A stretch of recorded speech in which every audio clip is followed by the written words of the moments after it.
This video was heavily inspired by Adam Millard, who I would like to thank before we begin.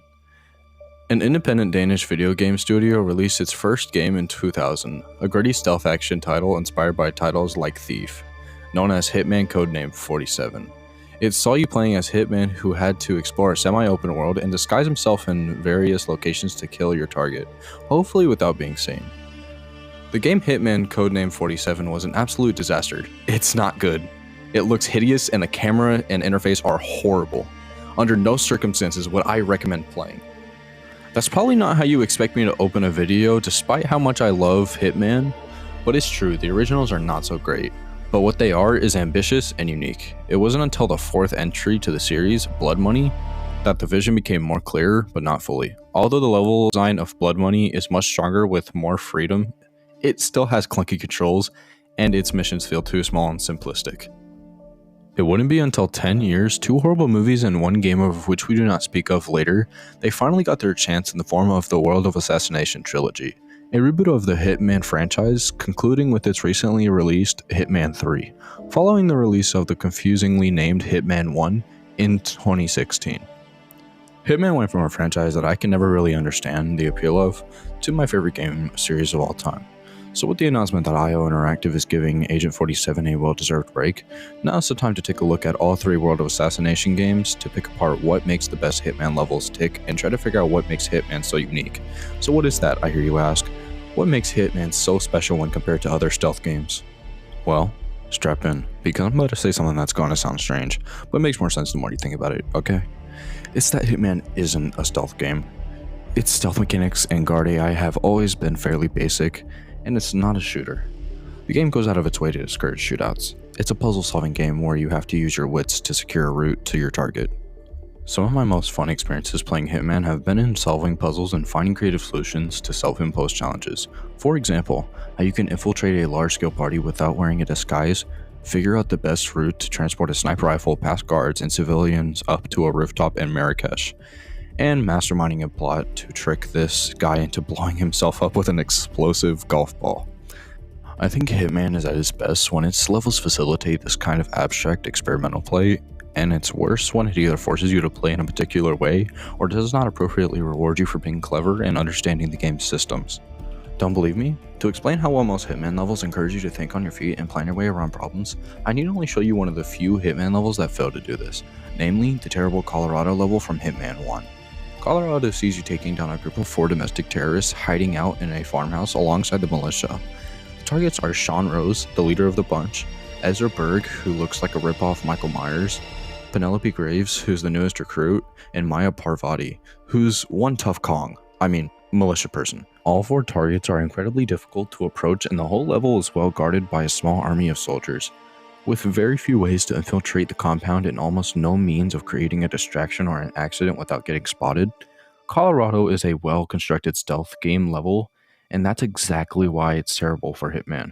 Colorado gives players no room to improvise or have fun because every disguise is another soldier, and the base is so well locked down that there are no fun kill methods to try and incorporate, like feeding someone to a hippo or smothering their faces in a cake. Because there's no margin for error, Colorado forces you into repeating the same boring, tried and tested tactics over and over again. Even trying to think outside the box is grounds for getting a face full of bullets and having to start over. Hitman might have all the trappings of a stealth game, but ultimately, the actual execution is just the icing on the cake. And it's experimentation and exploration and figuring out how you can brutally murder a bunch of people dressed as Santa where the real fun lies. How does Hitman do it? How is it possible to design a game that promotes creativity rather than restrict it? One of the major ways the Hitman team does this is how they approach level design, specifically by seeing each location not as a single tailored challenge, but as a complex interwoven network of systemic problems created by the environment and NPCs.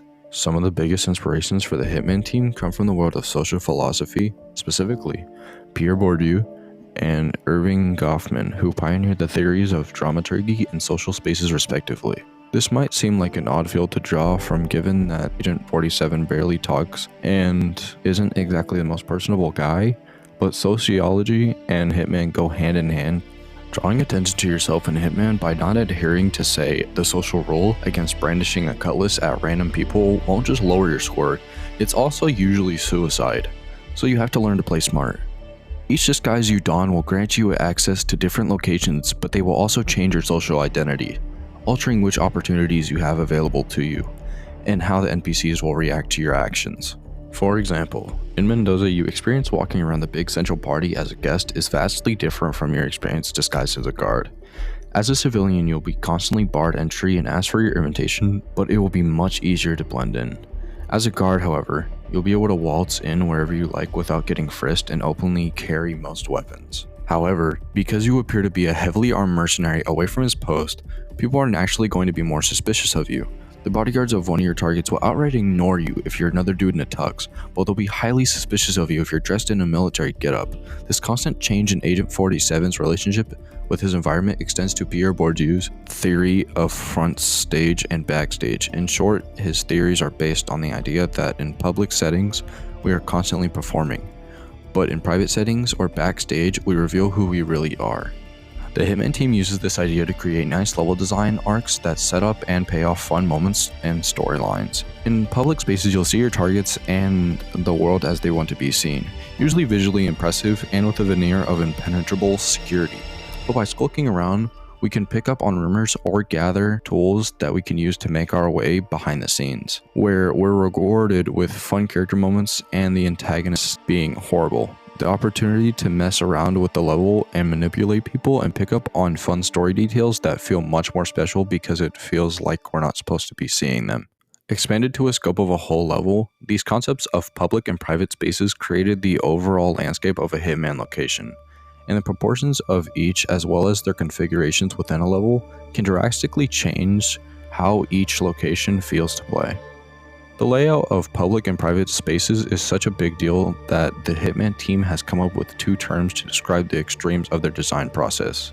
First, we have snail houses. In essence, what the term means is that a snail house level is built around spiraling layers with no clear divisions between public and private locations. Snail houses are usually made of pathways and shortcuts that all fold into each other in a way that makes a level feel much larger and more complex than it is. A good example of a snail house is the mission The Ark Society, which has a massive semi-public space but also a lot of entryways into various layers of security. You can climb on the battlements, sneak in through the party, and even crawl through the sewers like some sort of giant bald rat. Rather than the challenge of coming from how you'll infiltrate the security and remain hidden, snail houses present a challenge of improvisation and navigation, as well as finding out the most effective route to your target and the most effective escape whilst dealing with a lot of events and systems that all interestingly bleed into each other. The other kind of level is a fortress, which is more or less the complete opposite of a snail house.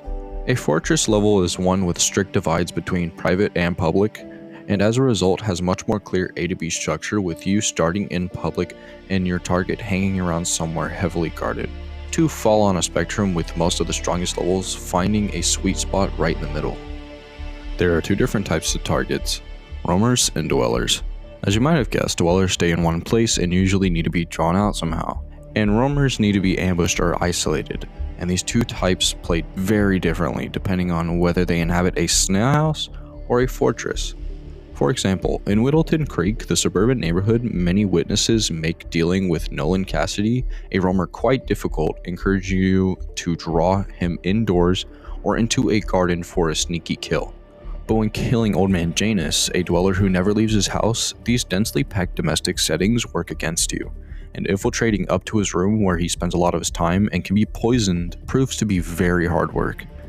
By designing open-ended levels, yet constrained enough to push you into encountering a variety of interesting emergent problems, Hitman ensures that no matter how good you are at the game, you'll never be completely sure how to deal with the constantly evolving sandbox of each playthrough. Hitman levels shine when they thread a difficult line between freedom and restriction, and judging from interviews with the developers, much of the design work that goes into levels is less about figuring out the locations and targets, but getting this balance right.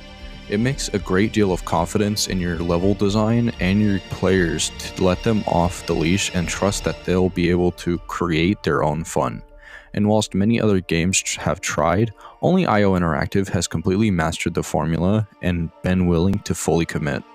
Hitman 3 is essentially one long flourish as IO Interactive acknowledges that after 21 long years, the technology and expertise are finally here for them to make the perfect Hitman game. Hitman has seen a rocky road to 2021, between IO Interactive getting abandoned by Square Enix, uncertain financial prospects, and games that were just flat out bad, but things are looking up for IO Interactive. Maybe when they're done with making a trilogy of James Bond games, they can revisit Agent 47 and put him through his paces once again. I certainly know I'll be waiting for the silent assassin to make his return once again.